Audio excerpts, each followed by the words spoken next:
सोचिए यदि आप बीमार हैं और ठीक होने के लिए कोई दवाई ले रहे हैं, आप उस दवा को कुछ दिनों, हफ्तों या महीनों से लेते जा रहे हैं और फिर एक रोज़ आपको पता चलता है कि इसमें पड़े केमिकल आपकी तबीयत को और ज़्यादा ख़राब कर रहे हैं क्योंकि दवा नकली है। और सिर्फ लोकल ही नहीं, ब्रांडेड कंपनियों की दवाइयों के साथ भी ऐसा केस है। ये वीडियो जो आप देख रहे हैं यूपी के गाज़ियाबाद का है। दरअसल गाज़ियाबाद में ड्रग विभाग को एक इन्फॉर्मेशन मिली जिसमें बताया गया कि LED बल्ब रिपेयर करने की फैक्ट्री की आड़ में नकली दवाइयां बनाई और सप्लाई की जा रही हैं। सूचना मिलते ही 4 मार्च को एक बड़े जॉइंट ऑपरेशन के तहत छापेमारी की गई। इस टीम में ड्रग्स विभाग के अलावा दिल्ली क्राइम ब्रांच और लोकल पुलिस भी मौजूद रही। जैसे ही टीम फैक्ट्री पहुंची, अंदर का दृश्य देखकर खुद ऑफिसर्स भी दंग रह गए। गोदाम के ग्राउंड फ्लोर पर बल्ब रिपेयर का काम चल रहा था, लेकिन ऊपर के फ्लोर पर लाखों रुपए की नकली दवाइयां, रॉ मटेरियल और मशीन रखी हुई थी। वही मशीन जिसे फैक्ट्री मालिक मौत का सामान बना रहा था। गाजियाबाद में ही टीम ने न्यू डिफेंस कॉलोनी में बने एक और गोदाम में छापेमारी की। दोनों जगहों से करीब 80 लाख रुपए की नकली दवाइयां मिली, जिसमें नामी कंपनियों की नकली दवाइयां बनाई और सप्लाई की जा रही थी। इसमें अधिकतर मेडिसिन गैस, शुगर और BP जैसी बीमारियों के लिए रखी थी। इस मामले में ड्रग इंस्पेक्टर आशुतोष मिश्रा का बयान भी सामने आया है। सुनिए उन्होंने क्या बताया। देखिए, ये एक जॉइंट ऑपरेशन 4 तारीख को एक जॉइंट ऑपरेशन हुआ है जिसमें हमारी drug authority under crime branch Delhi और लोकल पुलिस इन्वॉल्व थी।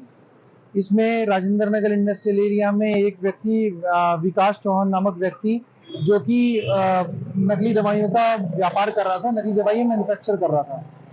वहाँ पे हमें काफ़ी बड़ी कंपनियों की नकली दवाइयाँ मैन्युफैक्चर होते हुए मिली हैं, जैसे Sun Pharma, doctor Reddy lab, Glenmark, ऐसे काफ़ी सारी कंपनीज की नकली दवाइयाँ वो मैन्युफैक्चर कर रहा था।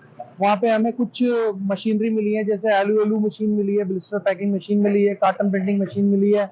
और उसी के क्रम में उसका एक गोदाम था डिफेंस कॉलोनी। उसमें भी हमें capsule loader, capsule filling machine मिली है और काफी तादाद में रॉ मटेरियल और खाली कैप्सूल सेल्स मिली हैं, तो जिसको हमने जब्त कर लिया है और थाना साहिबाबाद में विकास चौहान के खिलाफ FIR दर्ज करा दी। ड्रग इंस्पेक्टर ने बताया कि विकास चौहान नाम का व्यक्ति पिछले 1 साल से ये फैक्ट्री चला रहा था। जब दवाइयों से जुड़ी हम ऐसी कोई खबर देखते या सुनते हैं तो हमारे मन में सबसे पहला सवाल आता है कि इस तरह की नकली दवा खाने से हमारी हेल्थ पर कितना गहरा प्रभाव पड़ता है। और दूसरा सबसे ज़रूरी सवाल कि क्या हम नकली दवाइयों की पहचान कर सकते हैं। इन सवालों के जवाब आप आशुतोष मिश्रा से सुनिए। इसमें जहाँ तक स्वास्थ्य की बात है तो ये लोगों के स्वास्थ्य के साथ खिलवाड़ है, पूरी तरीके से खिलवाड़ है, क्योंकि नकली मेडिसिन हैं। इसमें ब्लड प्रेशर की, गैस्ट्राइटिस की दवाइयाँ, शुगर की दवाइयाँ जो कि बिल्कुल डमी है, तो इससे पूरा का पूरा स्वास्थ्य पे खिलवाड़ पड़ता है, इससे किसी की जान भी जा सकती है। देखिए, मेरा सिर्फ यही कहना है कि जब भी आप कहीं दवाई लेने जाएं तो ये मेरी एक हम्बल रिक्वेस्ट रहेगी सभी से, जनहित में कि आप बिल जरूर लें और किसी एक रेपुटेड मेडिकल से अपना दवाई लें, बिल जरूर प्राप्त करें। क्या नकली दवाइयों और असली दवाइयों में क्या भेद क्या आम जनता पकड़ सकती है?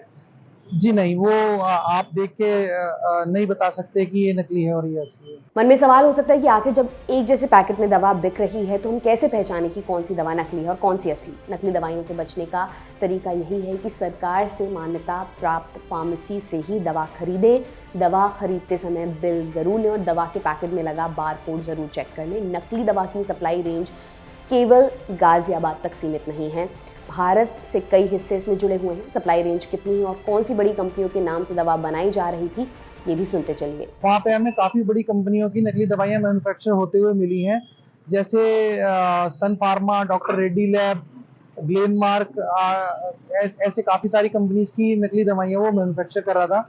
वहाँ पे हमें कुछ मशीनरी मिली है, जैसे आलू मशीन मिली है, ब्लिस्टर पैकिंग मशीन मिली है, कार्टन प्रिंटिंग मशीन मिली है। इनकी सप्लाई जो थी वो हैदराबाद, अमृतसर में थी और तेलंगाना और रुड़की से इनके पास रॉ मटेरियल और पैकिंग मटेरियल आ रहा था। इस फैक्ट्री में बनी दवाइयाँ कहाँ और किन दुकानों में सप्लाई हुई हैं, कितनी मात्रा में भेजी गई हैं, इन सारी चीज़ों की जांच अभी चल रही है। आगे जो भी ज़रूरी अपडेट आएगा हम आप तक ज़रूर पहुँचाएंगे। अगर आपके कुछ सवाल हैं तो हमें कमेंट सेक्शन में बताइए। आपके लिए जानकारी जुटाई थी मेरी साथी विभावरी ने। मेरा नाम दिव्यांशी सम्राट है।